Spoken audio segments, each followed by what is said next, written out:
Жители поселка Заречный уже который день ведут борьбу с водой. Из-за неисправности подводящего трубопровода канализации вода поступает в дома. Единственным спасением от бедствия могут стать только сильные морозы.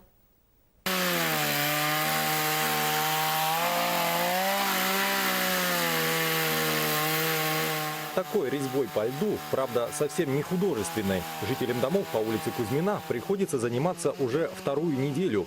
Только так воду, поступающую в их дворы, можно отвезти хоть куда-то. По словам жильцов, уже 10-й день придомовая территория все больше походит на каток. Как только незамерзающая наледь стала преграждать путь к их домам, хозяева стали обращаться в экстренные службы. Однако это не помогло. Все службы МЧС, все службы ЖЭУ, сама служба аварийно-диспетчерская, которая сама за себя говорит, аварийно-диспетчерская служба, тоже никто не решает. Мэр города уже 10 дней у нас эта вот проблема. Никто в городе не может устранить и помочь нам. О том, что будет с надворными постройками и сваями самого деревянного дома, пока сказать сложно. Скорее всего, это удастся оценить лишь весной, когда весь этот лед растает.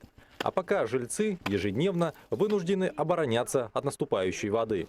Борьба у нас такая. Ночью встаем, пилу завел, пропилил, лопата, топор. Утром то же самое. И так и каждый день, изо дня в день повторяется. Бесполезно что-то куда-то обращаться. Особенностью данной коммунальной проблемы является ее двоякость. Во-первых, вода полностью не замерзает, поэтому зайти во двор практически невозможно. Вместе с тем промерзший грунт не дает воде и покинуть двор. Как нам сообщили в предприятии тепловодоснабжения, проблема этих жителей находится немного выше, а точнее в доме по улице Восточная. Там, как показало комиссионное обследование, произошел порыв подводящего трубопровода канализации.